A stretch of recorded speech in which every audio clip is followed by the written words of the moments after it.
They demanded everything in court. The house, the company, my life. The judge, their old friend, ridiculed my case and called me a naive fool who believed in family. I slowly said a few words. His face turned pale, as if he had seen a ghost. Silence fell over the room, and a real horror began for the traders. Before we continue, please subscribe to the channel and write in the comments what time it is where you are now. I signed the last page with hands that trembled slightly, not from fear, from something closer to pride, maybe even joy. 30 years I'd built Gibson and Associates from nothing, and now I was giving 40% of it to my daughter and her husband. The notary, a pleasant woman named Mrs. Chun, smiled across her mahogany desk. "Congratulations, Mr. Gibson," she said, stamping the final document. "This is quite a generous gift." I looked at Onioness, my daughter, sitting beside Stuart. She was 36 now, but I still saw glimpses of the girl who'd helped me organize files in my first tiny office above a dry cleaner. "Family comes first," I told Mrs. Chun. "Always has, always will." Stuart reached across and shook my hand, his grip firm, his smile bright. "We won't forget this, Heyman. I promise." The papers felt substantial in my hands as Mrs. Chun slid them into a leather portfolio. $800,000. That's what the firm was worth according to the valuation. Onioness would get over $300,000 in equity. She'd earned it. I thought 12 years working alongside me, managing accounts, building client relationships. This was her reward. Their 10th wedding anniversary was next week. What better gift than security? "I've been thinking about this moment for months," I said as we stood to leave. "You two deserve this." Onioness reached across and touched my hand. Her fingers were warm. "Daddy, you've always been so good to us." Outside, March sunshine broke through Philadelphia's typical overcast. My car was parked beside Stuart's new BMW. They were doing well, clearly. I'd always made sure Onioness had a good salary. $95,000 a year plus bonuses, more than fair for her role. "Come to the house," I said. "I made dinner. We should celebrate properly." They exchanged a glance I couldn't quite read. Then Stuart nodded. "Sounds perfect." The drive to Chestnut Hill took 25 minutes. I spent it replaying the signing ceremony, feeling that warm glow of having done something right, something lasting. My phone sat silent in the cup holder. No calls from clients, no emergencies. Just a peaceful afternoon that would lead into a perfect evening. My house, a 3-bedroom colonial I'd bought 15 years ago, looked particularly welcoming in the late afternoon light. The dining room table was already set. I'd spent the morning preparing their favorite herb-roasted chicken, garlic potatoes, a salad with pecans and cranberries. The wine was breathing on the sideboard. "You've outdone yourself," Stuart said, surveying the spread. Onioness sat down without comment, but she was smiling. That had to mean something. I poured the wine. A California Chardonnay they'd mentioned liking. My hand was steady now. All that earlier emotion crystallized into simple happiness. "To family," I said, raising my glass. "To the future. To what we deserve," Stuart replied. We drank. The wine was good, smooth. Everything felt right. "I've been thinking about the transition." I began cutting into the chicken. "We should probably set up a formal schedule. Go over the client portfolios together. Make sure you're comfortable with 40%. Onioness' voice cut through my planning. Her tone had changed, gone flat and cold. I looked up. "What? 40%? That's what you think I'm worth?" The fork paused halfway to my mouth. "It's a gift worth over 300,000. Stuart interrupted, his voice harder than I had ever heard it. "A gift? You've been exploiting your daughter for 12 years. The word hit me like a slap. "Exploiting? Onioness? You know that's not you gave us scraps." Onioness wasn't looking at me now. Wasn't touching my hand. She was staring at her wine glass, rotating it slowly. "I worked for pennies while you got rich. 95,000 a year is pennies." I heard my voice rise slightly, confusion bleeding into something sharper. "That's well above market rate, for what she put up with." Stuart pushed his chair back. The scraping sound was harsh, deliberate. "Yes, pennies." I looked at my daughter, searching her face for recognition, for the connection we'd built over 36 years. She looked away. "I don't understand," I said quietly. "I just gave you." Stuart stood. He was tall, broader than me, and suddenly the dining room felt smaller. Here's what's happening, old man. You transfer everything, the house, the rest of the firm, or we take you to court. Your choice. The room tilted slightly. Or maybe it was me. Onioness, you agree with this? She finally met my eyes. Her expression was ice. I should have done this years ago. Done what? I've given you everything. A job, security, respect. You owed it to me, she said. And now we're collecting. Stuart moved toward the door. We want the house. We want the remaining 60%. You have 1 week to think about it, but we both know how this ends. Either you hand it over, or we take you to court and make you look like the exploitative father you are. That's not true. None of that is. See you in court then. Stuart opened the front door. Onioness rose, leaving her napkin crumbled on the table. She didn't look back as she followed him out. The door closed. The house settled into silence. I sat there, the signed documents in the leather portfolio beside my plate. The dinner I'd spent the morning preparing was getting cold. My wine glass was still half full. Stuart's words echoed. Old man Otis, see you in court. Onioness had called me daddy earlier at the notary's office. She touched my hand with warmth, or what I thought was warmth. I picked up the portfolio, opened it, looked at my signature at the bottom of each page. 40% given freely with love, and they'd taken it as a down payment. The chicken on my plate had congealed, a thin layer of fat forming on the surface. I pushed it away. Outside, car engine started. I heard them drive away. First Stuart's BMW, then Onioness sedan. The sound faded down the Trian Street. I'd believed in family, in generosity, in doing the right thing. The dining room suddenly felt enormous and empty. I counted the chairs. 4 of them, though only 3, had been used. The 4th sat pristine, waiting for a guest who would never come. Those words kept playing. You owed it to me. What had I created? What had I done? 2 weeks crawled past. I'd left those papers on the dining room table, unable to file them away, unable to look at them directly. Every morning, I'd walk past and feel their weight, their accusation. I called Onioness 17 times. The calls went to voicemail. I sent texts asking to talk to understand. No response, just silence, thick and deliberate. My regular lawyer, Tom Brennan, told me to wait. Maybe it's temporary anger, he'd said over the phone. Give them space. But I couldn't shake Stuart's words. See you in court. That hadn't sounded temporary. The courier arrived on a Thursday morning. I was reviewing client files in my study, trying to focus on work, while my mind spun in circles. The doorbell's ring made me jump. Legal documents for Heyman Gibson, the courier said, holding out an envelope with an official seal. Sign here. I scrolled my name, took the envelope. It was heavy, substantial, the kind of weight that means trouble. This as I scanned the first page, the formal language swimming before my eyes. My daughter is suing me. The courier shifted uncomfortably. I just deliver them, sir. Have a good day. He retreated to his van. I stood in my doorway, spring air brushing past me, reading words that couldn't be real. Gibson versus Gibson. Complaint for damages and equitable relief. Exploited. The word jumped from the page. I'd exploited Onioness by paying her $95,000 a year, by giving her flexibility when she needed it, by building something I'd hoped she'd inherit. The math didn't work. None of it worked. Total demand. The house worth $650,000. The remaining 60% of the firm worth roughly $480,000. Over $1 million in assets for emotional and economic damages. I closed the door and walked to my study, spread the legal papers across my desk.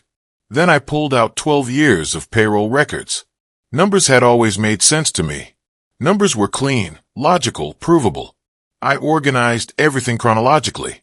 Every paycheck, every bonus, every benefit. Market rate for a senior accountant in Philadelphia was $60,000 to $70,000. I'd paid her 95 plus benefits, full health insurance, paid time off, flexibility when she needed to leave early. The evidence was overwhelming. Facts would win. They had to. Tom Brennan reviewed my documentation over the phone. It looks good, Hyman, he said, but his voice carried uncertainty. We'll present this at the preliminary hearing. When is that? 10 days. April 15th. I spent those 10 days building my defense, creating summaries, highlighting key numbers, organizing proof. My accountant's precision became both tool and shield. If I could just show the judge the truth, this would end. The courthouse was downtown, a limestone building that looked solid and permanent. I arrived 40 minutes early, my briefcase heavy with documentation. The security line moved slowly. People flowed past me. Lawyers in expensive suits. Families clustered on benches. Teenagers in handcuffs being escorted by guards. Then I saw them. Onioness and Stewart stood near the elevator with a man in a gray suit. Their lawyer, presumably. They were laughing about something. Stewart's hand rested on Onioness' shoulder, proprietary and confident. I walked toward them. Onioness. She looked past me. Through me. As if I were transparent. Already gone. Onioness, can we please talk? Their lawyer stepped between us. Mr. Gibson, any communication should go through me. He handed me a business card. I didn't look at it. Stewart was smirking. See you in there, old man. The courtroom was smaller than I expected. Judge Richard Palmer presided. A man in his mid-50s with silver hair and an expression of practiced boredom. Tom sat beside me at the defendant's table. Across the aisle, Onioness wouldn't meet my eyes. All rise, the bailiff intoned. Palmer entered, settled into his chair, glanced at his notes. Gibson versus Gibson. Mr. Gibson. He looked at me with undisguised disdain. I've read your brief. Frankly, it's unconvincing. Tom stood. Your Honor, if we could present the salary records, you paid your daughter to work for you. Palmer interrupted. That doesn't erase exploitation. Above market rate, I said, unable to stay quiet. Significantly above. Palmer's gaze sharpened. Mr. Gibson, you exploited your daughter for years. She gave you her youth. This court recognizes emotional and economic damages. The phrasing was odd, too specific, too rehearsed, as if he'd written it before hearing any evidence. Onioness' lawyer stood, a thin man with predatory eyes. Your Honor, my client sacrificed her career prospects to build her father's business, receiving minimal compensation. Minimal? I couldn't help myself. That's not. Palmer slammed his gavel once. Mr. Gibson, you'll have your turn, though I suspect it won't change the fundamental facts. Tom touched my arm. A warning. I fell silent. The hearing continued for 40 minutes. Every time Tom tried to present my documentation, Palmer waved it away. I've reviewed the materials, counsel. Move on. But when Onioness' lawyer spoke, Palmer leaned forward, engaged, nodding. I watched Palmer's body language. When I spoke, he examined his fingernails in theatrical boredom. When Onioness' lawyer made arguments, Palmer's attention sharpened. Something was wrong here. Something beyond bias. Palmer set another hearing date, issued temporary orders preventing me from selling any assets. We'll reconvene in 30 days to discuss final disposition, he said, then looking directly at me. Mr. Gibson, I suggest you consider settlement. The court is not inclined to rule in your favor. He hadn't heard our case, hadn't reviewed the evidence, but he'd already decided. The gavel came down. Adjourned. I stood in the corridor afterward, Tom beside me discussing next steps, but I wasn't listening. I was watching Stewart and Palmer near the courtroom door. Stewart's hand briefly touched Palmer's shoulder.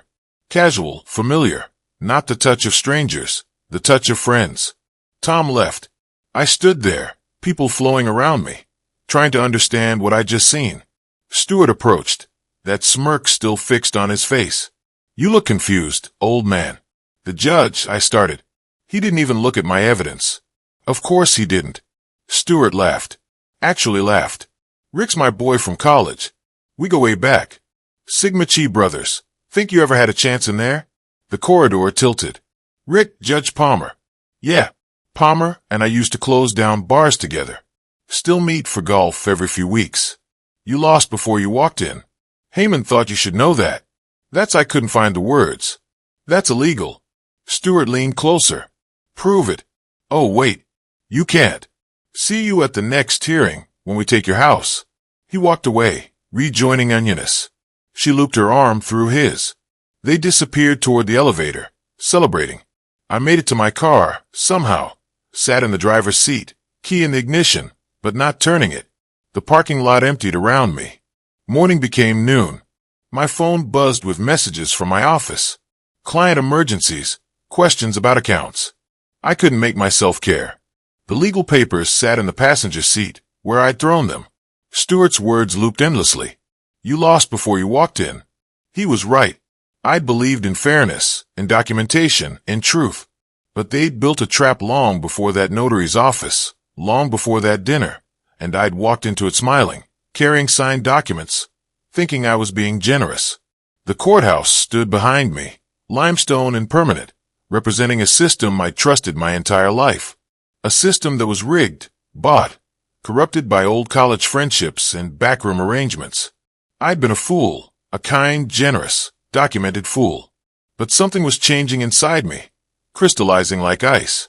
I sat there until the parking lot was nearly empty, until the afternoon light started to slant, watching the spot where Onioness and Stewart had celebrated my destruction. They thought this was over. They were wrong. I spent 3 days looking at photographs. Onioness at 5, pulling her first lost tooth, and grinning with that gap-toothed pride. At 10, winning the spelling bee while I cheered from the audience. At 16, awkward in her prom dress. At 25, graduating business school, searching each image for the moment she became someone else. Or maybe searching for the moment I stopped seeing who she really was. The photos didn't answer. They never do. Those legal papers still sat in my car, untouched since the parking lot. I couldn't bring myself to retrieve them. They'd become evidence of my foolishness, and I wasn't ready to file them away with my other mistakes. On the 4th morning after the courthouse, I found myself in my study, staring at old, firm records. Not intentionally, more like muscle memory, an accountant's instinct when the world stops making sense. Numbers had always been reliable, clean, honest.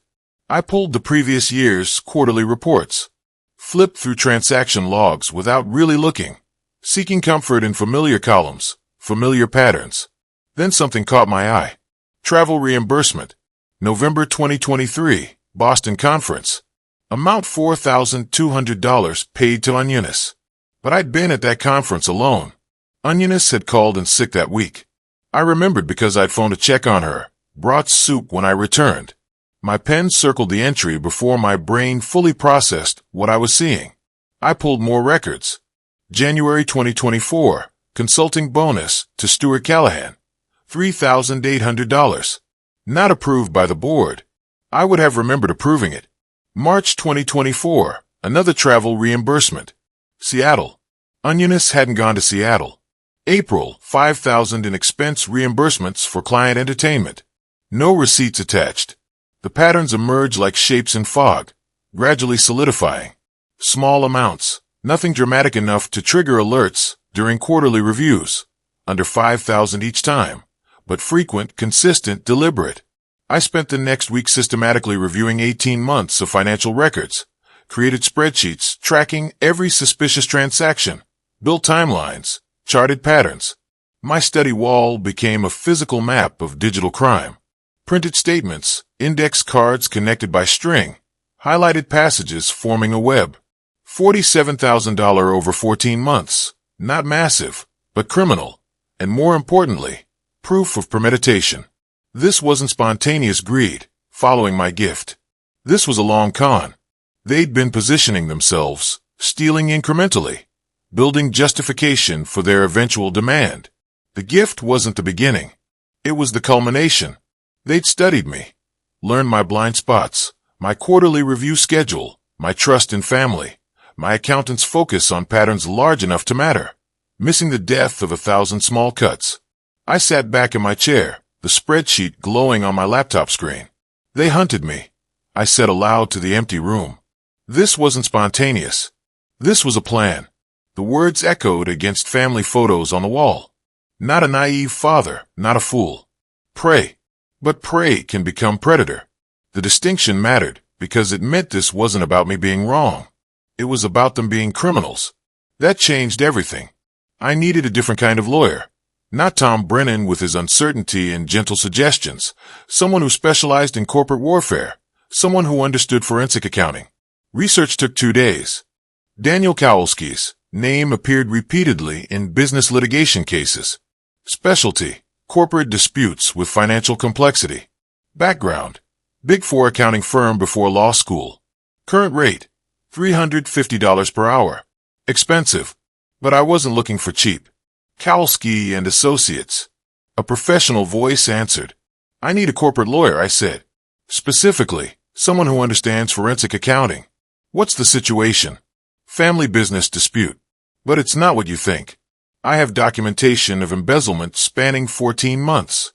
Brief pause. That changes things. When can you come in? The drive to Daniel's office took 40 minutes through Philadelphia traffic. His building was downtown, glass and steel, the kind of place that charges premium rent. His office on the 12th floor matched. Sleek furniture, legal degrees from Penn, wall of case wins. Daniel Kowalski was younger than I expected. Mid-40s, sharp suit, expression that managed professional sympathy without actual emotion.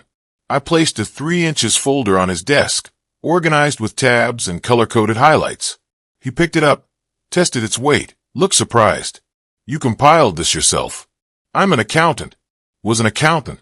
Still own the firm for now. He spent 20 minutes reviewing while I waited.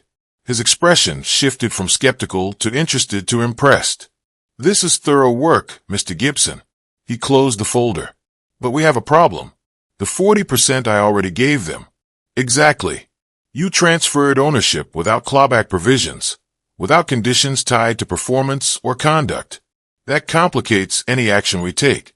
But I still own 60% controlling interest. True. Daniel leaned forward. What are you proposing? Emergency board meeting. Freeze dividend distributions. Initiate full financial audit. Use my majority control to force transparency. They'll sue immediately. Claim you're retaliating, hurting the business, acting in bad faith. I know. I met his eyes. I'm counting on it. You're counting on being sued. They've been stealing from client accounts. An audit exposes that. Let them explain it in court. Daniel studied me for a long moment. That's aggressive. Your daughter will be implicated. She is implicated. She did it. I'm just documenting what already happened. Another pause. This will get expensive. Ugly. Are you sure? I thought about Stewart's smirk in the courthouse corridor. Palmer's dismissive wave. Onionist looking through me like I didn't exist. Mr. Kowalski. They wanted to play financial games with a man who built a business over 30 years. Yes, I'm sure. He nodded slowly. All right. I'll draw up the board meeting notice. You'll need to personally deliver it to all members, including Eunice and Stewart, including them. They have to be notified as board members. Can you do that? I stood, picked up my folder. I can do what needs to be done. Outside, walking through Philadelphia's business district toward the parking garage. I caught my reflection in a glass building facade. Barely recognized myself. Thinner, older. The past month had carved lines I didn't remember having. But there was something else in that reflection. Focus. Purpose. The legal papers in my briefcase weren't wounds anymore. They were weapons. I had work to do. The week between meeting Daniel and the board meeting was preparation, filing notices, reviewing bylaws, rehearsing what I'd say. Daniel warned me to stay clinical. Avoid emotional language.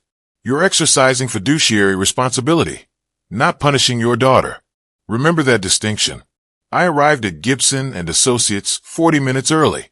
My firm, my conference room, my rules. The conference table could seat 12. I placed a formal agenda at each position, printed, numbered, legally proper. Evidence that this wasn't emotion. This was procedure. Daniel arrived next, carrying his leather portfolio. He nodded approval at the setup. The other board members trickled in. Marcus Chun and Patricia Valdez, longtime business associates who looked uncomfortable about being pulled into family drama. They took seats far from the head of the table. Eunice and Stewart arrived last, radiating hostility. What is this, Hyman?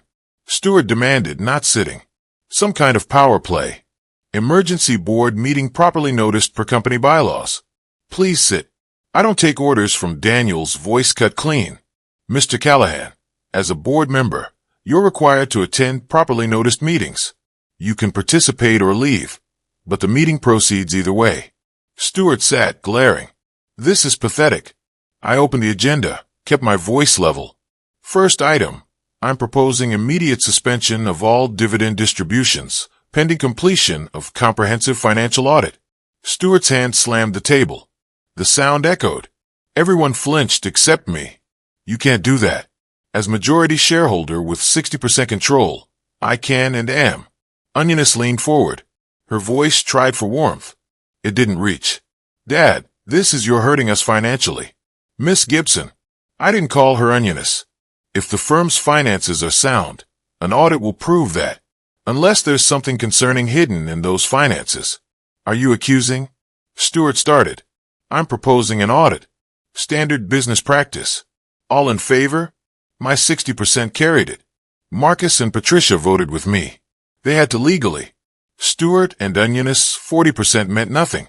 For the first time since assigning those transfer documents, I felt control returning. Stewart stood, chair scraping back. Fine, freeze the dividends. We'll see you back in court tomorrow. That's your right. You think you're clever? Using corporate bylaws against your own daughter? I think I'm exercising my responsibilities as majority owner, which incidentally I became after giving 40% to you as a gift. Stewart's face re-eamed. Worst mistake you ever made. We agree on something. They left. The conference room door slammed hard enough to rattle the framed licenses on the wall. Daniel started packing his materials. That went as expected. They'll file emergency motions within 24 hours. How fast? Tomorrow probably. He was optimistic. Stewart filed within 6 hours. The notification came via email that evening.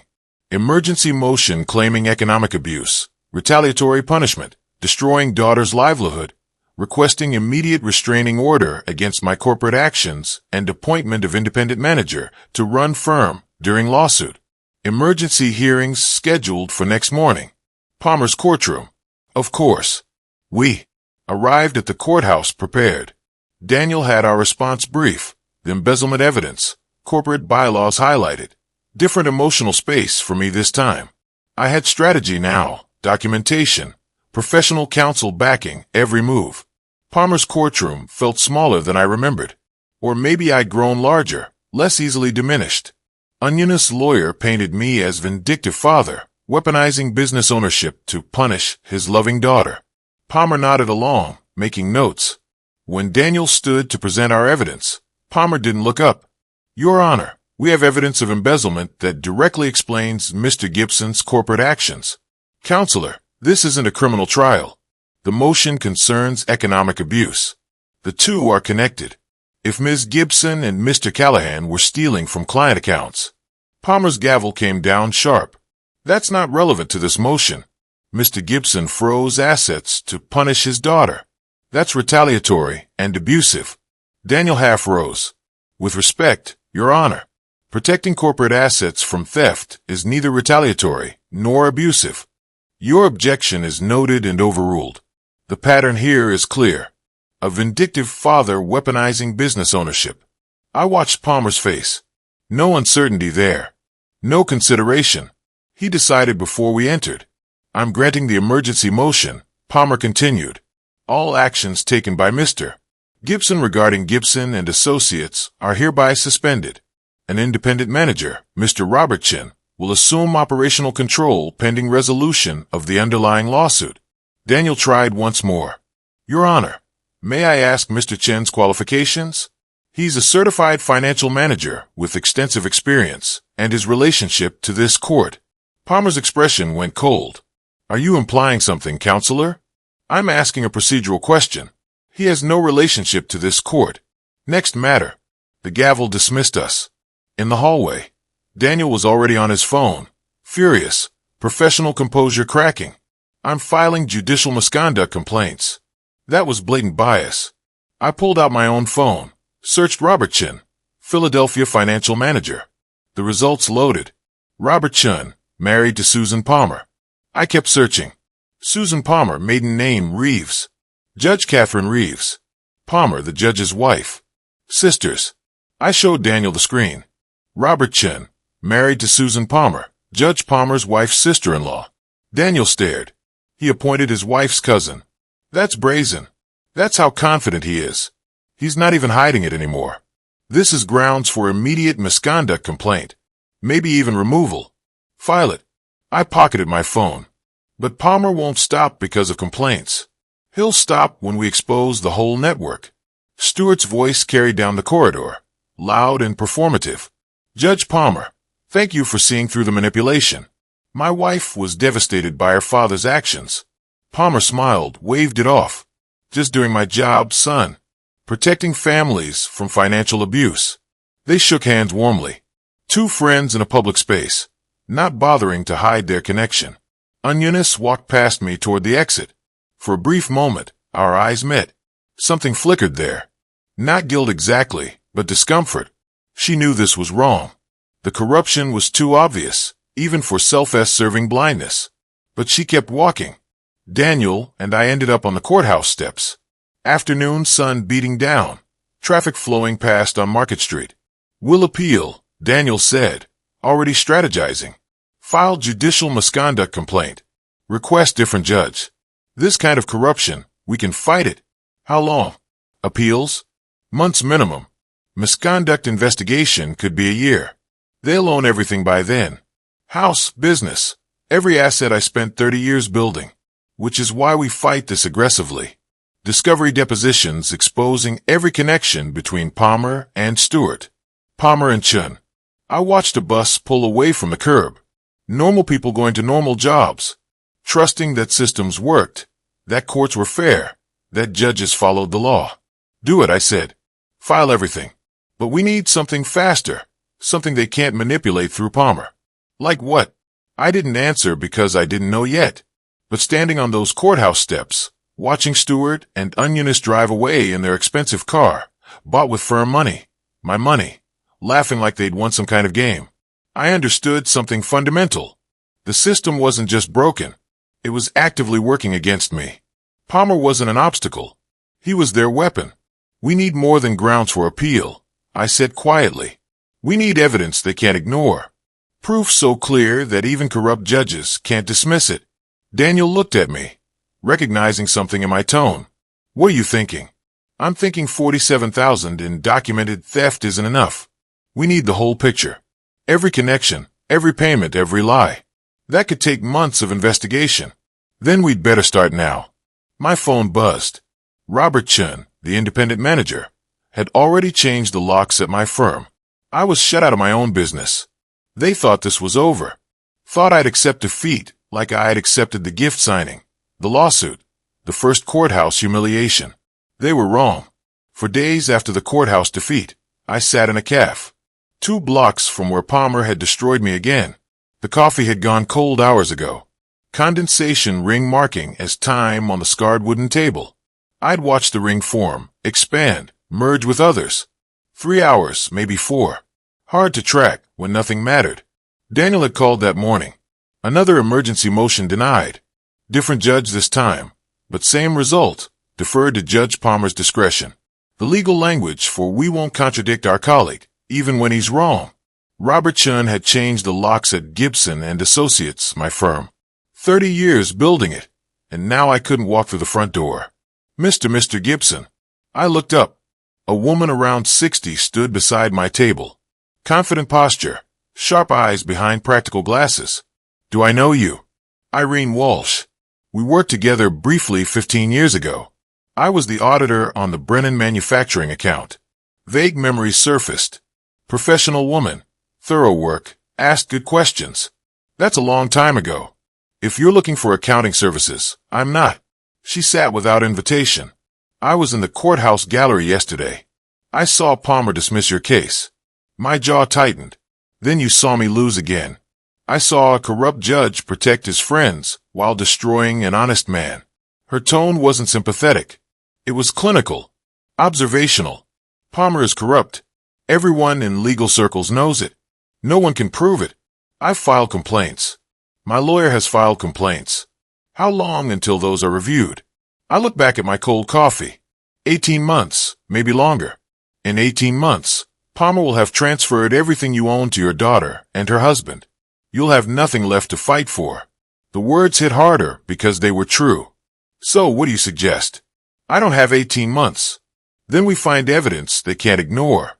Evidence that forces immediate action. Something in her certainty penetrated the fog. Why would you help me? You don't know me. She paused, studying me. Then I know what it's like to lose everything to corrupt people who smile while they rob you. What happened? Business partners embezzled from my consulting firm. When I discovered it, they used a corrupt lawyer to flip the case. Made me look like the criminal. I lost my business, my reputation. 2 years of my life fighting it. I'm sorry. Don't be sorry. Be smart. Her voice sharpened. I learned how they operate, how to find what they hide. I can help you out, but only if you're willing to fight. I should have walked away. Should have stayed in my comfortable defeat. But something she'd said caught in my mind. Evidence they can't ignore. What kind of evidence? The kind hiding in public records, corporate filings, business registrations, financial disclosures. She leaned forward. You have information Palmer is afraid of. You just don't know which information. I thought back to that first hearing. When I'd mentioned financial records, Palmer's face had changed. Brief fear before contempt returned. At the time, I thought I had imagined it. What was I about to say? I asked slowly. What did he think I knew? Irene smiled. Not warmth, satisfaction. That's the question we need to answer. I followed her to her office in Old City. A converted dining room in a brownstone apartment. Whiteboard on one wall, filing cabinets along another, desk covered in organized chaos. Professional space carved from personal life. I've been tracking Palmer's cases for 3 years, she said. Pulling folders from a cabinet since my own case made me understand how the system breaks. She spread documents across her desk, court records, highlighted passages, handwritten notes. 23 cases flagged over 5 years, where Palmer ruled against clear evidence. Notice the pattern. She pointed to names. Same network of people favored repeatedly. Stewart's business associates. Palmer's country club members. Social circle overlap. I leaned closer. My accountants are engaging despite exhaustion. These cases Palmer ruled against documentation and everyone. Exactly. But watch his behavior in the transcripts. Notice when he gets uncomfortable. I scanned the highlighted sections. In case after case, when litigants mentioned corporate documents or business filings or financial disclosures, Palmer's language shifted, became dismissive, angry even. He fears public records, I said quietly. Why would a judge fear public records? Because his name is in them. The next few days blurred together. Irene and I worked daily at her office, reviewing every Palmer case we could access, built comprehensive timeline, tracked his rulings against evidence patterns, created physical map on her whiteboard, dates, cases, connections drawn with different colored markers. The pattern became undeniable. Palmer didn't just bend law occasionally. He ran systematic operation. We need professional investigator, Irene said on the 4th day. Someone who can follow financial trails legally, document everything court quality. That's expensive. How expensive is losing everything? She recommended Sarah Chun, former IRS investigator, now private. Specialty, financial fraud. Rate, $150 per hour. I called from Irene's office, my hand steadier than it had been in weeks. Miss Chun, Irene Walsh recommended you. I need a financial investigator. What's the situation? Professional voice, no wasted words. Corrupt judge, questionable business connections. Need documentation that will stand up to scrutiny. That's my specialty. My rate is $150 an hour. Minimum 10 hours up front. $1,500. Money was tight, dividends cut off, legal fees mounting. But Irene was right. This was investment. When can you start? Today. Send me names, businesses, dates. I'll have preliminary findings in a week. After the call, I sat back in Irene's desk chair. For the first time since signing those transfer documents, I felt something other than despair. Not hope, purpose. Irene made fresh coffee. Real stuff from a French press. She handed me a mug, steam rising between us. They made a mistake, you know, she said. What mistake? They assumed you'd stay broken. That after losing twice in Palmer's courtroom, you'd accept defeat. I was broken. I am broken. No, she met my eyes. You were shocked. There's a difference. Shock wears off. Then you remember who you are. And who am I? Someone who built a business over 30 years through precision and persistence. Those skills don't disappear because a corrupt judge issues bad rulings. You just need to apply them differently. I looked at the whiteboard. Palmer's name at center. Lines connecting to Stewart. Robertson. Others we hadn't identified yet. Web of corruption becoming visible. The coffee was good. First thing that tasted right in weeks. 1 week, I said. Then we see what Sarah found. Outside, evening settled over Philadelphia. Inside Irene's office, surrounded by evidence and possibility. I felt something I'd forgotten existed. Direction. The week waiting for Sarah's report was productive. Irene and I compiled every Palmer case we could access. Built comprehensive timeline. But we needed the financial connections Sarah was tracking. The smoking gun that would end Palmer's career. Sarah arrived at Irene's office on a Thursday morning, carrying a leather portfolio thick with documents. I found the connection, she said, no preamble. It's worse than you thought. How bad? She spread documents across Irene's desk. Corporate registrations, business filings, bank records obtained legally through public databases, and disclosure requirements. Judge Palmer owns 30% of Stewart's consulting firm. Has since the company was registered 18 months ago. Irene leaned forward sharply. That's direct conflict of interest. He can't hear cases involving that business. He's heard 5 cases involving Stewart's business associates in the past year alone, including yours. Sarah's finger traced through bank records. Look at this. Stewart paid himself from a company Palmer co-owns. They're just moving money in a circle. I studied the numbers. My accountant's training taking over. But look at the dates. Exactly. Sarah nodded. Stewart received payment of $4,200 the same week Palmer issued the temporary order, blocking your corporate actions. Another 15, 2 days after Palmer appointed Robertson as manager. Payments correlate to rulings, Irene said quietly. Every single time. Sarah flipped through more records. $84,700 over 2 years. That's not consulting fees. That's bribery disguised as business income. The evidence was overwhelming. Palmer's ownership hidden under shell company name, but corporate records showed him as beneficial owner. Public records legally obtained court-quality documentation. This ends him, I said. Palmer's career is over. We spent the next 3 days assembling comprehensive evidence package, business registrations showing Palmer's ownership, bank records showing payments to Stewart, timeline correlating payments to my case milestones, list of other cases Palmer ruled on involving Stewart's business associates. Everything sourced legally. Everything documentable. Daniel joined via conference call to review strategy. This is extraordinary evidence. We file with Judicial Conduct Board immediately.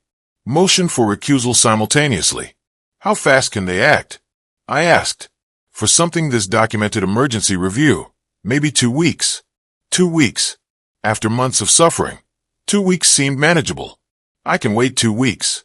Assuming Palmer and Stewart don't discover we have this, Irene cautioned. Keep it quiet until we file, Daniel said. The moment this hits the court system, it becomes public record. But we'd been too visible. Robert Chun, managing my firm, had noticed something. Heyman Gibson wasn't fighting for access anymore. Wasn't calling.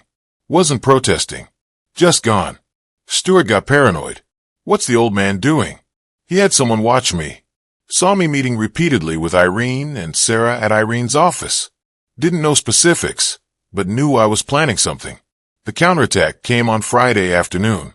Legal notice arrived via email while we were reviewing final evidence assembly. I opened it on my phone, read the first paragraph, felt my stomach drop. What is it? Irene asked, seeing my expression. I handed her the phone without speaking. Emergency petition claiming Heyman Gibson was mentally incompetent, citing paranoid behavior, irrational accusations against sitting judge, inability to manage finances, requesting immediate psychiatric evaluation and temporary guardianship, giving Stewart and Unionist control of all my assets, including my house. Palmer had already granted emergency hearing, ordered evaluation scheduled for next week. They're trying to declare me insane. I couldn't process it. Irene read quickly, jaw tightening. This is desperate move. They're scared. Doesn't feel like desperation. Feels like they're winning. My phone rang. Daniel, already aware of the filing. Mr. Gibson, you cannot fight this evaluation. His voice was urgent. If you resist, it looks like paranoia. If you argue about Palmer's corruption during evaluation, it looks like delusion. You have to go. Be calm. Answer normally and pass the evaluation. What if they've paid off a psychiatrist? Then we appeal, but we have no choice. Fighting makes you look guilty. After he hung up, I sat in Irene's office, surrounded by evidence that could destroy Palmer, but unable to use it until I proved I was sane to a stranger who might be compromised. The trap was perfect. Defend myself. Look paranoid. Stay silent. Lose everything. They're panicking, Irene said, pulling a chair beside mine. This mental incompetence filing is desperation because you're thinking short term. Week from now you pass the evaluation. 2 weeks after that we file evidence that destroys Palmer's career. A month from now this is over. A month is a long time when you're standing on the edge. Then don't look down. Her hand covered mine briefly. Look forward. We have the evidence. We have the plan. We just need you to stay standing long enough to use it. And if I can't, you can. You've survived this long. One more evaluation, then we end them. I looked at her desk. 2 folders side by side. One contained evidence against Palmer. Career-ending criminal corruption documented in public records. Other contained psychiatric evaluation order. Could end my legal personhood with single doctor's opinion. Everything we'd worked for trapped behind this one test. One step at a time, Irene said quietly. Pass the evaluation first. What if they've already won? What if they've closed every door? Then we find a window. That's what survivors do. Outside, evening darkened over Philadelphia. Traffic sounds drifted up from the street. Normal people living normal lives, unaware that corruption operated in plain sight, that judges sold justice, that daughters betrayed fathers. Sarah had left hours ago, her work complete. Daniel would file the complaints the moment I passed evaluation. Everything was ready except me. I had to walk into a room with a psychiatrist who might be honest or might be bought. Had to discuss my daughter's betrayal without seeming bitter. Had to explain a judge's corruption without seeming paranoid. Had to appear rational while describing an irrational situation. Had to perform sanity while everything I knew to be true sounded like delusion. Irene's hand still rested near mine on the desk. Not quite touching now, but close presence without pressure. 1 hour, she said. That's all the evaluation will take. 1 hour of being completely calm and normal. In other words, act like my daughter didn't betray me and the judge isn't trying to steal my life. Exactly. For 1 hour. You need to be the man you were before any of this happened. I wasn't sure that man still existed, but I'd find him or fake him well enough to pass, because the alternative was giving them everything without a fight. The week before the evaluation was torture. Irene drilled me on responses, calm, rational. No mention of Palmer's corruption. Daniel sent guidelines. Appear cooperative. Don't seem defensive. Act like a man grieving family betrayal. Not paranoid about conspiracies, even though it was conspiracy. Dr. Melissa Tawz's waiting room was generic professional beige walls, motivational posters, magazines nobody reads. I sat reviewing mental notes. Everything depended on the next hour. Mr. Gibson, the receptionist, called. Deep breath. I stood.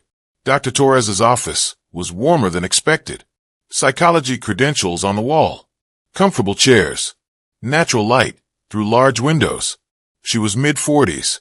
Competent demeanor, direct but kind. Mr. Gibson, I've reviewed the court filing. She gestured to papers on her desk. It claims you're demonstrating paranoid behavior and are unable to manage your finances. How would you respond to that? Careful. Exactly as Irene coached. I'd say I'm dealing with a difficult family situation and legal challenges, which causes stress, but doesn't impair my judgment. Tell me about these legal challenges. My daughter and her husband sued me after I gave them a substantial gift. They want more. The court proceedings have been frustrating. Frustrating how the judge has ruled against me consistently, even when I believe the facts support my position. She made notes, asked about my background, my business, my mental health history. I answered carefully. Yes, I was stressed. Who wouldn't be? Yes, I was hurt by my daughter's betrayal. No, I wasn't suicidal or delusional. Focused on facts, not emotions. As the evaluation progressed, her expression shifted from neutral professional to puzzled concern. She reviewed the court filing again, then looked at me directly. Mr. Gibson, I need to be direct with you. I've conducted hundreds of competency evaluations. You're presenting as cognitively intact, emotionally balanced, and capable of rational decision-making. Then why am I here? That's my question. The filing describes behavior I'm not observing.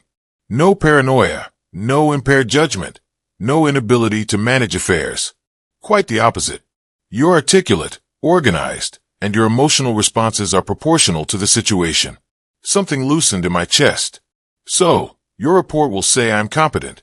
My report will say allegations are unfounded, and you present no evidence of incapacity. She paused. Frankly, this seems like misuse of the evaluation process. I called Irene from the parking lot, hands steadier than they'd been in weeks. It's done. She says I'm fine. Better than fine. She's questioning why the evaluation was ordered at all. That's exactly what we needed. Relief flooded her voice. Can she have the report filed today? She said within 48 hours. It'll be unambiguous. Then we move. Get back here. Time to file everything we've prepared. I'm on my way, Irene. Thank you for all of it. Thank me after we win. I drove to her office through afternoon traffic. The city looked different somehow, sharper, more real, like I'd been seeing through fog for months, and it had finally cleared. Daniel joined via video call when I arrived. His face filled Irene's laptop screen. We hit them on 3 fronts simultaneously. He said, judicial ethics complaint, civil lawsuit for embezzlement, IRS report for tax fraud. How fast can you file? Ethics complaint today. Lawsuit tomorrow morning. IRS report is anonymous tip. I'll submit tonight. Irene leaned forward. What's the timeline on ethics investigation for something this documented? They'll open investigation within a week. Preliminary hearing within a month. A month. I absorbed this. Palmer has been destroying my life for 3 months. 1 more month. I can wait. Daniel's expression grew serious. I need you both to understand. This will get uglier before it's over. Stewart and Onionist will panic, file more lawsuits, make more accusations. Let them. My voice came out colder than I expected. Every action they take creates more evidence of their behavior. They might go public, try to destroy your reputation before we can prove the corruption. Then we'll prove it faster. Daniel, I'm done being careful. We have evidence that's court proof. File everything. All right, but you're committed at that point. No backing down. I've been committed since the moment they betrayed me. After Daniel signed off, Irene and I worked late, finalizing documents. Coffee went cold in our cups. City lights appeared in the window as afternoon became evening. The conversation shifted, became personal in the quiet spaces between strategy. When I lost my business, Irene said, pushing her reading glasses up to rub her eyes. I thought I'd never trust anyone professionally again. Did you trust again? I learned to trust myself. To trust evidence and documentation rather than promises.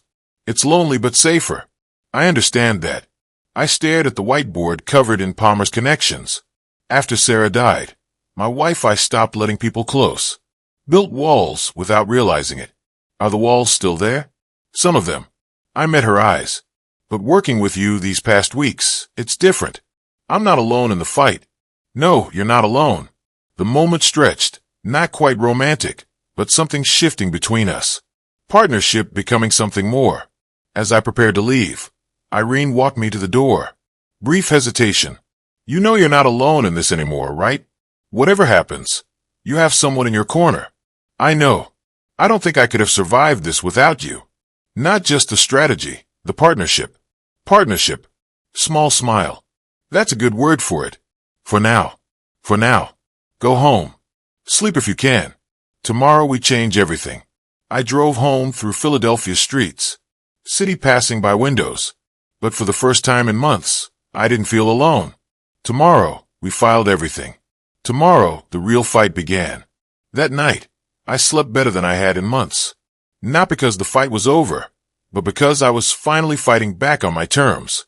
The next morning, Irene and I gathered at her office. Daniel appeared on video call, his face serious but anticipatory. "Ready?" he asked. "Once I file, there's no pulling back." "File it." His finger hovered over his mouse, then clicked. "Ethics complaint submitted. Judicial Conduct Board will have it within the hour." 47 pages documenting Palmer's ownership in Stewart's firm. 84,000 in payments. Timeline of 23 biased cases. Corporate records, bank statements, everything meticulously sourced and footnoted. "Civil lawsuit," Irene prompted. Another click filed. "Stewart and Eunice will be served tomorrow." And the IRS tip anonymous form 3949A submitted last night. It's in their system. 3 weapons launched simultaneously. "Then we wait," I said, "and prepare for retaliation." The next few days crawled by. Daniel explained the timeline. Judicial Conduct Board would review the complaint, verify it met filing requirements, then notify Palmer and open preliminary investigation. Civil lawsuit would be served within 48 hours. IRS moved slowly, but the report was logged. Irene and I monitored news, checked court filings obsessively. The anticipation was worse than previous defeats because now we were vulnerable to retaliation. 5 days after filing, Palmer received formal notice from the Judicial Conduct Board named in ethics complaint alleging financial conflicts of interest, bias, and corruption. Must respond within 30 days. Preliminary investigation opened immediately given evidence quality. I imagined him in his chambers reading the complaint, realizing it was comprehensive, had his financial records, Stewart's payments, everything, seeing my name as complainant. His fury must have been volcanic. A week after the filings, I had to appear for routine scheduling hearing on a different matter. Palmer was still technically assigned to my case, though that would change. Daniel came with me. In the courthouse hallway before the hearing, Palmer approached. Breach of protocol, but he was beyond caring. Other people were present, but he spoke loud enough for me to hear, quiet enough for deniability. "Mr. Gibson, you're making serious accusations against a sitting judge." Old Hyman would have stayed silent, intimidated. New Heyman looked him directly in the eyes. "I filed a complaint with proper authorities. That's my legal right." Palmer stepped closer, invading my space. "Physical intimidation. You're playing with fire. People who accuse judges sometimes lose more than lawsuits." I didn't step back, held my ground, Your Honor. "If there's an ethics concern, that's between you and the Conduct Board, not me. We'll see what they find. Baseless accusations have consequences." I raised my voice slightly, not shouting, but clear and audible, creating witnesses. "I have full confidence the board will review the evidence objectively and reach appropriate conclusions." Translation clear. I have proof, and threatening me just creates more evidence. Other attorneys in the hallway had noticed our interaction. Palmer realized his mistake. Confronting me publicly showed concern, maybe guilt. He tried to recover. "We'll see what the board decides." But his voice lacked conviction. He turned, walked back toward the courtroom. Small crowd of attorneys and litigants pretending not to have watched. But they watched. Word would spread. That was either very brave or very reckless. Daniel whispered. "Probably both, but I'm done being afraid of him." Same week, Stewart and Eunice were served with civil lawsuit. Allegations, embezzlement, fraudulent expenses, demanding 2 years of financial disclosure. Stewart's panic was immediate. He called a lawyer, not the one who'd filed their original suit. They needed a specialist now. The lawyer reviewed the lawsuit, saw it was well-crafted, evidence-supported, told them what they already knew. "This is serious. Financial disclosure will reveal everything. If you took money improperly, it's going to come out." Stewart's response was predictable. More aggression. They hired a different lawyer this time. Aggressive litigator known for scorched earth tactics. Within a week, he filed countersuit. Heyman Gibson allegedly interfering with business operations, defaming Eunice and Stewart with baseless accusations, causing severe emotional distress. Demand $500,000 in damages. Desperate move trying to bury me in legal fees. Make me back down, but also strategic mistake. Every counterclaim created discovery opportunity. Daniel reviewed the countersuit over video call. "It's weak. Typical intimidation tactic, but it will be expensive to defend. How expensive? Another $20,000 minimum. Maybe more if it goes to trial. I absorbed this. Money was tight. Firm income still cut off. Legal bills mounting. How much have I already spent on you? Approximately $32,000 since I took the case. That was most of my liquid savings.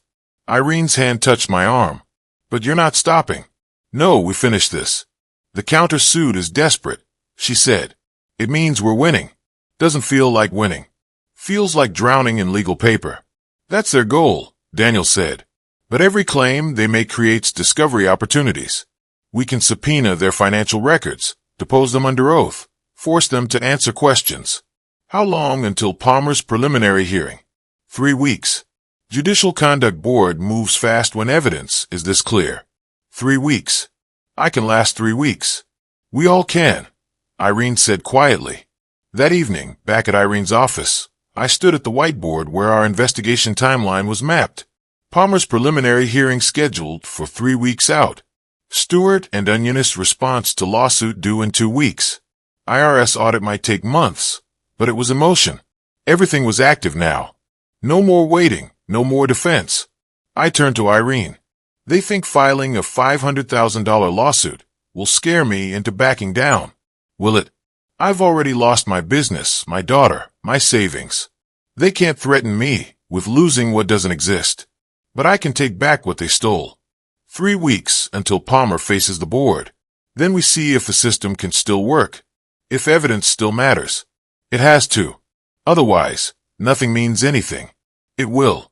My finger traced the timeline forward on the whiteboard. I have to believe that. 3 weeks until consequences began. 3 weeks until we learned if justice still existed. 3 weeks passed. Those weeks were a blur of depositions, document requests, legal maneuvering. Stewart and Onionist's aggressive lawyer filed motion after motion, trying to delay, deflect, overwhelm. But Daniel matched them filing for filing, and the Judicial Conduct Board worked independently, immune to Stewart's tactics. I was at Irene's office when Daniel called. It happened, he said. Judicial Conduct Board suspended Palmer pending investigation. He's off the bench, effective immediately. The news hit like electricity. Palmer, who'd seemed untouchable 3 months ago, was now suspended. All his cases being reassigned. Who gets my case? Judge Martha Brennan. 20 years on bench. Reputation for fairness. No connection to Palmer or Stewart. An honest judge. I'd forgotten what that looked like. First hearing in 5 days. Those 5 days felt longer than the previous 3 weeks. Irene and I reviewed everything. Evidence of embezzlement. Stewart's unreported income. Timeline of Palmer's bias. But now presenting to someone who would actually read it. Different strategy entirely. Not fighting corruption. Presenting facts to someone who cared about facts. Judge Brennan's courtroom felt different immediately. Professional, focused, no visible bias. She'd clearly read everything. Help me understand your position, Mr. Callahan. She opened, addressing Stewart directly. Your father-in-law gave you 40% of his business as a gift. Now you're suing for his house and remaining 60%. Explain the legal basis. Stewart tried his manipulation tactics, emotional appeals, attacking my character. Brennan cut him off. That's not an answer to my question. Legal basis, counselor. Stewart's lawyer struggled. Without Palmer's bias, the case was naked, weak. I see a gift. Documented salary above market rate. No evidence of exploitation, Brennan noted. I see subsequent lawsuit. Temporary orders from Judge Palmer. Now under ethics investigation. Help me see what I'm missing. Silence. They had nothing. First time in months I sat in a courtroom without feeling crushed by the system. Same week, Stewart received an IRS audit notice. Sarah Chen's tip had triggered investigation of his unreported consulting income. ARS wanted documentation of all business income 2023-2024. The $84,700 in consulting fees from Palmer's co-owned firm never declared tax liability, approximately $28,000 plus penalties. More critically, deliberate tax evasion was a federal crime. Prison time. Daniel called Stewart's lawyer with an offer. Your clients withdraw all claims, return 40% ownership, Pay Mr. Gibson's legal fees, $28,000. In exchange, we don't pursue criminal embezzlement charges or cooperate with IRS prosecution. That's extortion. That's negotiation. Your clients committed documentable crimes. We're offering them escape from prison. That evening, my phone rang. Onioness. First contact since the courthouse months ago. Dad, can we talk? Just the two of us. I agreed to meet at a coffee shop downtown. Neutral territory. Public. She arrived looking broken. Weight loss. No makeup, visible stress. Her voice shook. It was all Stuart's idea. He convinced me you owed us. That you'd been using me. I know now I was wrong. I'm so sorry. Her tears seemed genuine. I listened without interruption. When she finished, my response came measured and cold. Onioness, you're 36 years old. You're not a child who was manipulated. You made choices. You signed legal documents. You stood in court and watched Stuart attack me, and you said nothing. Dad, please. I made a mistake. You made a choice. Choices have consequences. I gave you everything. Education, opportunities, love, my business. You chose greed over family. I paused. I forgive you, but I can't forget. You're not my daughter anymore. Stuart called hours later, learning Onioness had met with me. You turned my wife against me, threatening to expose my dirty secrets, to destroy my reputation. I stayed calm. Stuart, I've been an accountant for 30 years. My records are impeccable. My business dealings are documented. I have nothing to hide. Pause. Then you, however, have $85,000 in unreported income and embezzlement charges pending. Threaten me all you want. It changes nothing. Week later, we returned to Brennan's courtroom. Preliminary ruling hearing. Brennan announced, based on evidence reviewed, I'm inclined to dismiss plaintiff's claims against defendant Gibson. Transfer of business ownership appears to have been a gift with no legal obligation for additional transfers. I'll issue formal ruling within a week. Stuart and Onioness sat defeated. Their lawyer had no response. Outside courthouse, Irene and I stood on the steps. Same steps where I'd stood, devastated in part 4. But now Daniel beside us. Victory visible. Irene's hand found mine. You did it. We did it. I squeezed her hand. But it's not finished yet. One more hearing, one final ruling. 1 week away. The dominance was almost complete. That week was strange. Not tense. Inevitable. Stuart and Onioness hired yet another lawyer, filed motions to delay, but Brennan denied them. The outcome was clear. I spent the week preparing not for battle, but for what comes after victory. Morning of the final hearing, Irene and I arrived with Daniel. Different energy than previous courthouse visits, not dread, completion. In the hallway, Stuart wouldn't make eye contact. Onioness looked at me with something like regret. We entered Brennan's courtroom. Gallery had observers. Word had spread about the Palmer corruption case. Judge Brennan began immediately. This case represents both judicial system failure and correction. Under Judge Palmer, improper orders were issued without adequate factual basis. This court will correct that. She methodically dismantled their claims. No evidence of exploitation. Salary records showed above-market pay. Gift was voluntary. Documented. No strings attached. More concerning, Brennan continued. Evidence shows plaintiffs engaged in embezzlement following gift transfer, unauthorized bonuses, fraudulent expense reimbursements totaling $47,000. This bad faith conduct voids the original gift transfer under Pennsylvania law. Her gavel hit once, sharp. The 40% ownership transfer is hereby declared null and void. Full ownership returns to defendant Gibson. She addressed Stuart directly. Mr. Callahan, you failed to report $84,700 in business income to IRS. This court cannot impose criminal penalties, but IRS has assessed tax liability of $42,000, including penalties. Additionally, plaintiffs are ordered to pay defendants' legal costs $28,000. Brennan added one final note. Pennsylvania Judicial Conduct Board issued ruling yesterday regarding Judge Richard Palmer. He is suspended from judicial duties for 3 years with prohibition on holding judicial office during that period. His financial conflicts of interest constituted serious ethical violations. Stuart's lawyer attempted objection. Your Honor, we intend to appeal. That is your right. However, I'm confident Apple Court will find my ruling well supported by evidence. This matter is concluded. The gavel fell. 6 months of warfare ended. I sat still, absorbing finality. Irene's hand touched my shoulder from the gallery row behind. Outside, Stuart stormed off in fury. Onioness lingered. Dead. Just one word loaded with years. I stopped, turned, gave her a chance. I know you'll never forgive me. I just want you to know I understand now what I threw away. I'm sorry. My response came measured, not cruel. Onioness, I gave you every advantage. You chose greed over integrity. I do forgive you, but forgiveness doesn't erase consequences. You're not my family anymore. You'll find your way, but without me. She nodded, tears streaming. Are you? Will you be okay? Yes. Better than I've been in years. She saw Irene beside me. Understood. I'm glad you have someone. She walked away. My daughter, now a stranger. I felt sad, but also free.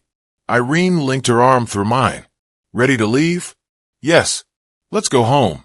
1 week later, I signed papers selling Gibson and Associates to Reynolds and Associates for $850,000. After 30 years building the firm, I walked away in an afternoon. Felt no regret.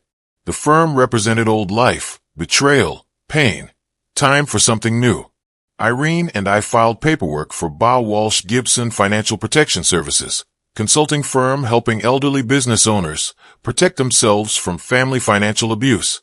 Using our combined expertise, not about making fortune, about preventing others suffering, our scars becoming their shields. Through my professional network, I heard what became of Stuart and Onioness. Divorced within a month of final ruling. Stuart's consulting business collapsed when forced to sell Palmer's stake. Working now in sales, bitter and broke. Onioness couldn't find work at major firms. Reputation damaged. Staff accountant at small company. Salary $45,000. They each got what they pursued. Isolation and financial struggle. I felt no satisfaction in their suffering. Just quiet acknowledgement that justice occurred. Late August evening, Irene and I sat on my terrace in Chestnut Hill, the house they tried to take. Philadelphia sunset visible, city lights beginning to glow. Wine glasses, comfortable silence. You know what's strange, I said. I gave them everything. And they wanted even more. Wanted to take what I didn't offer. Some people can't appreciate gifts. They only understand taking. Do you think she really regrets it or just regrets getting caught?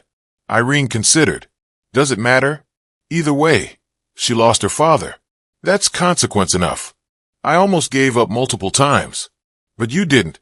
You fought. You won. We won. I couldn't have done it alone. She leaned against my shoulder. You're not alone anymore. You won't be again. I smiled. First genuine smile in months. No, I won't be. We watched the sunset together. Not happiness exactly. Too much pain for that. But peace, justice, partnership. 6 months ago, I said quietly, I sat in this house, thinking my life was over. What do you think now? That maybe it's just beginning. The city lights grew brighter as evening deepened. Irene's hand rested in mine. New business launching next week. New partnership formed. Old wounds healing, those scars would remain. I'd learned that justice exists, but requires fighting for that. Family means nothing without integrity. That being right isn't enough. You have to stand up for what's right. And that even at 64, after betrayal and loss, life could begin again. The story ended not with triumph, but with quiet restoration of dignity. And that was enough.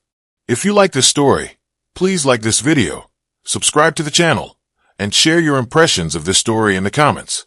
To listen to the next story, click on the box on the right. Thank you for watching.